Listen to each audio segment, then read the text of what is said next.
Alors, pour le mois Octobre Rose, qui est le mois de la lutte contre le cancer du sein, je voulais vous faire une petite vidéo sur en fait les solutions pour les femmes qui sont opérées, que ce soit totalement ou partiellement d'un cancer du sein.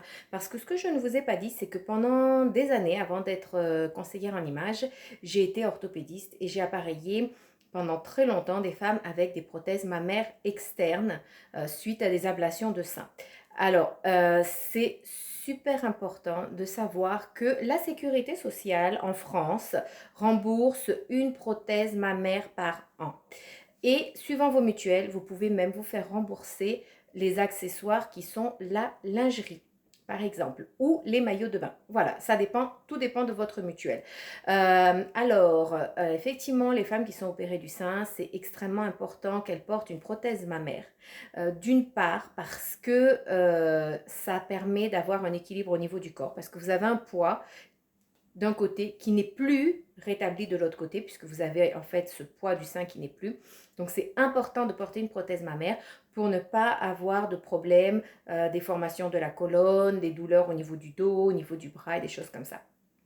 En prothèse mammaire externe, ben moi ce que je conseille toujours c'est Amoena. C'est ce qu'il y a de mieux sur le marché au niveau prothèse mammaire externe. C'est un produit exceptionnel. Donc en fait les prothèses mammaires quand vous êtes en post-opératoire, que vous venez d'être opéré, votre seule solution ça sera des prothèses qui sont à porter dans un soutien-gorge avec une poche. Alors c'est super important de porter cette prothèse dans un soutien-gorge à poche pour la simple et bonne raison que la prothèse en fait reste bien en place. Alors moi j'ai par exemple, je me souviens d'une patiente qui avait absolument pas voulu prendre un soutien-gorge adapté avec une prothèse et qui avait décidé de mettre sa prothèse dans son soutien-gorge normal et qui quelques semaines après est revenue en courant acheter un soutien-gorge parce que lorsqu'elle était en train de faire son ménage, et ben la prothèse est tombée dans le seau d'eau sale qui lui permettait de laver le parterre, et ce qui est extrêmement désagréable. Elle s'est sentie très très mal à l'aise parce qu'effectivement c'est quelque chose d'intime que vous portez contre le corps et c'est vraiment quelque chose qui va remplacer la féminité. Donc c'est vraiment important de porter les prothèses. Par la suite, une fois que vous avez fini les traitements, que la cicatrisation est faite, vous aurez droit à avoir des prothèses adhésives, qui sont des prothèses qui vont venir adhérer directement sur la peau.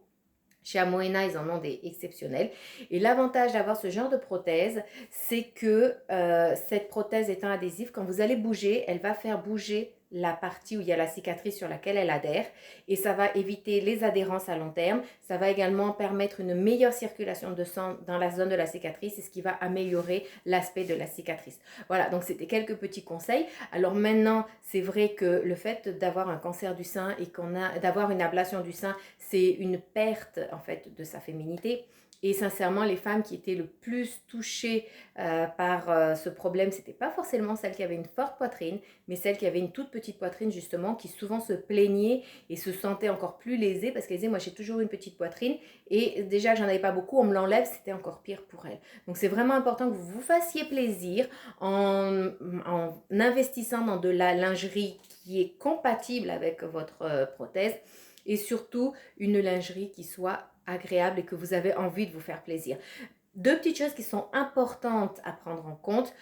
D'une, c'est la largeur ici en entre-gorge. Il faut que ce soit assez haut pour vous permettre justement que la prothèse plaque bien et que quand vous allez vous pencher, si la prothèse est dans une poche, eh ben, on ne voit pas le trou. Mais également, quand vous avez les prothèses adhésives, c'est super important que le soutien-gorge couvre la totalité de la prothèse parce que comme ça, vous allez pouvoir vous permettre des décolletés, vous allez pouvoir vous pencher sans avoir peur que l'on voit en fait votre prothèse. On verra votre soutien-gorge, ça va faire très joli, on va vous dire vous avez un joli soutien-gorge si vous avez investi dans un joli soutien-gorge et vous allez être heureuse parce qu'en fait, personne ne se rendra compte que vous avez un problème. Voilà, donc ça c'était quelques petits conseils. Également, vous avez les maillots de bain qui sont adaptés qui ont des poches pour les femmes parce qu'effectivement les prothèses adhésives souvent elles ont ce petit problème, c'est que en piscine elles ne tiennent ou à la mer elles ne tiennent pas forcément bien.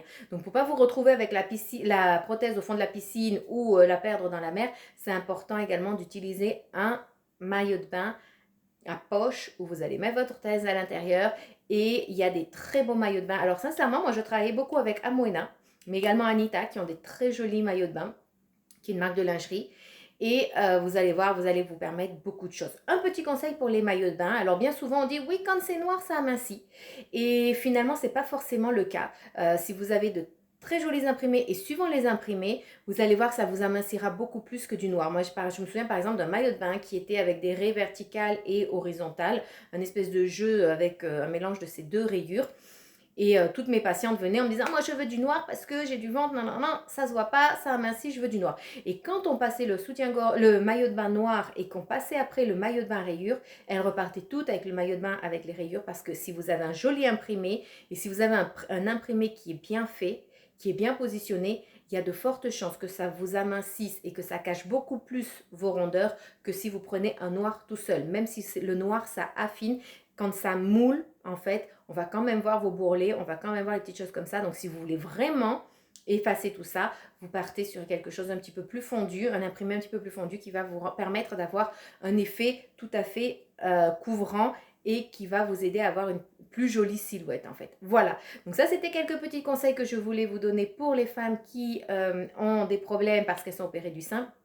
Si vous voulez plus d'informations, vous pouvez aller sur le site de Amoena et vous verrez les revendeurs, vous verrez ce qu'ils proposent en lingerie, vous verrez ils ont une très très très jolie lingerie en maillot de bain et tout ce que vous pouvez espérer avoir. Il y a des forums et tout ça, ils sont vraiment très performants parce qu'ils travaillent beaucoup avec des femmes opérées du sein et vous verrez que ça va être une grande aide si vous passez par un moment comme ça.